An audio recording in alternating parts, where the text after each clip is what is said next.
Hi everybody, Bearded Rogue here, and I know it's been a while, but I wanted to do another 3 Things I Love video, and this time I am doing 3 things I love about Cat Tower. Look at that box. If that isn't the most adorable box you've ever seen, I don't know. So, Cat Tower. What do I love about this game? Well, first of all, as is obvious, the artwork. This is WrestleCat from the Kickstarter exclusive. He is the champion cat of all cats. The artwork in this game is amazing. Like, if this isn't the happiest cat that you have ever seen, I don't even know where to begin. And not just the artwork, but the substance of it. Like, this card, when I first picked up one of these cards, I thought it was 2 cards.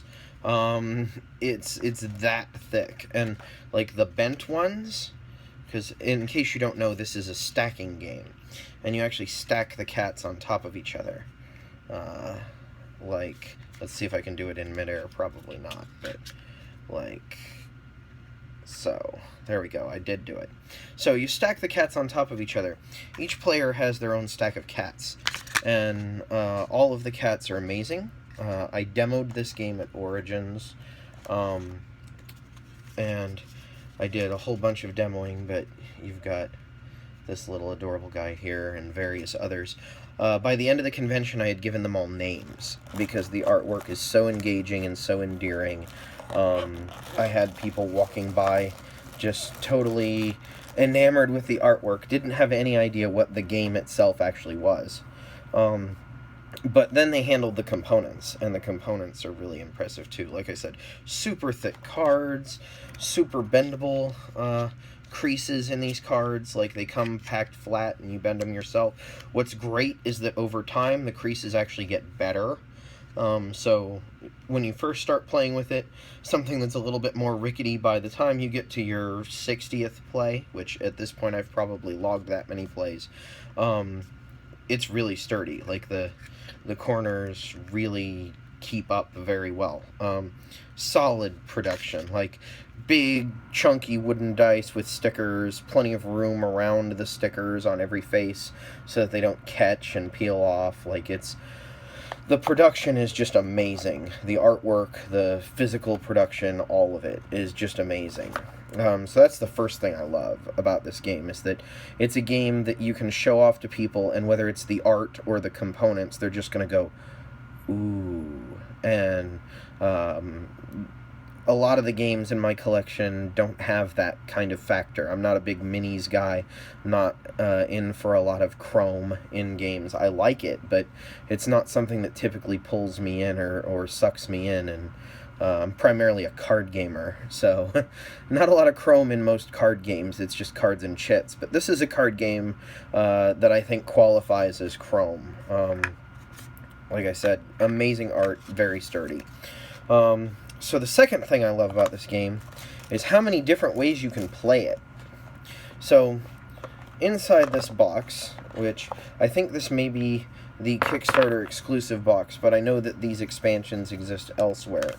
There's the Rulebook Lite and the regular Rulebook, and the Rulebook Lite also includes the Acrobatic Cat variant, Tower Plus. So what does this change up? Well, it does a couple of things. First of all, I have 3 different dice, and each one of these dice works differently. So at the beginning of each turn, you roll a die, and then you do whatever it says on the face of the die. So, like, this is stack 2 cats. This is a sick cat, if you can see that. So you stack a cat sideways. This is a fat cat, so WrestleCat would come out when this kind of face is rolled. And this is the pounce side, so you flick the top cat off the top of the tower. This is your more basic die, so stack 2 cats, stack 1 cat, fat cats again. This is the cat toy, so you get the upside down cat and the cat's paw, which makes somebody else place one of your stuff. Here's the opposite version of the cat's paw, which actually means you have to place somebody else's.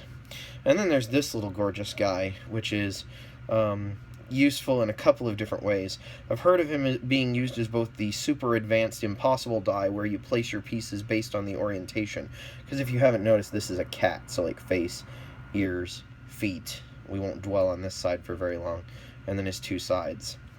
So you can roll this and then place your pieces in orientation, or in the rule book, each side has its own thing. Again, this is a fat cat, and then the other sides have various things that they do. There's also a sprinting version. So everybody has 6 cats. You take one of the special cats. In this case, we have Not a Cat here. Not a Cat is the lone dog in the production in the Kickstarter version. There's several other cats, like Calico Cat here, and Red Cat, and Panda Cat, and you get the point.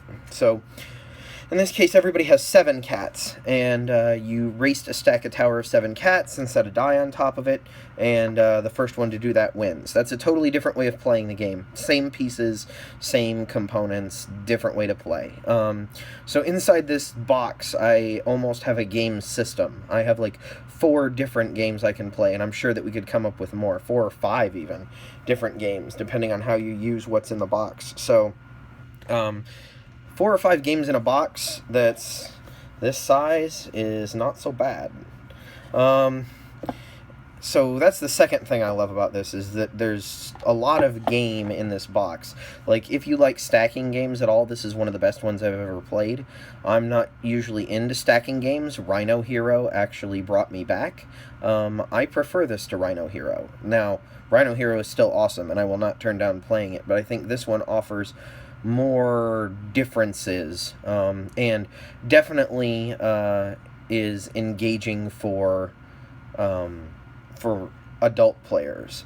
The other reason I like it more than Rhino Hero is actually the third thing that I love about this game. So, unlike other stacking games, whoever knocks down the tower loses, and everybody else just kind of watches it happen, and yay, everybody else is the winner. I hate games with one loser. I just don't like that condition at all. I'm fine if everybody wins, everybody loses, or one person wins, but one person loses really is not good, in my opinion. So, I don't like that in a game. So in Cat Tower, unlike everything else, all the other stacking games, including Rhino Hero, you will have a definitive winner. You can have a definitive winner in Rhino Hero if somebody places all their cards and you're just that good. But in Cat Tower, you will always have a definitive winner, because whoever knocks over the cat tower just takes 2 more cats and adds them to their stack, which sets them back, since the goal is to get all of the cats out of your stack, but it doesn't end them. It doesn't take them out of the game. They're not a loser. We don't have to stop playing and set up again. Like, we can continue the game from where we're at, which is amazing to me. Like a stacking game where there's definitely going to be a winner, and it is very much about your skill at the game. Because you have to be able to place your cats in order to get rid of your cats. There's some luck with the dice in the game as to how many cats you get to place, or whether or not you get to place cats, but it really does hinge on your ability to stack cats. Like, that's what it's about. It's a game of stacking cats. It's exactly what it says on the tin. It's gorgeous. It's sturdy. There's a lot of game in here. And unlike other stacking games, you always get a definitive winner. And those are the 3 things that I love about Cat Tower. Anyway, thank you very much for watching, and I'll talk to you guys later. Bye.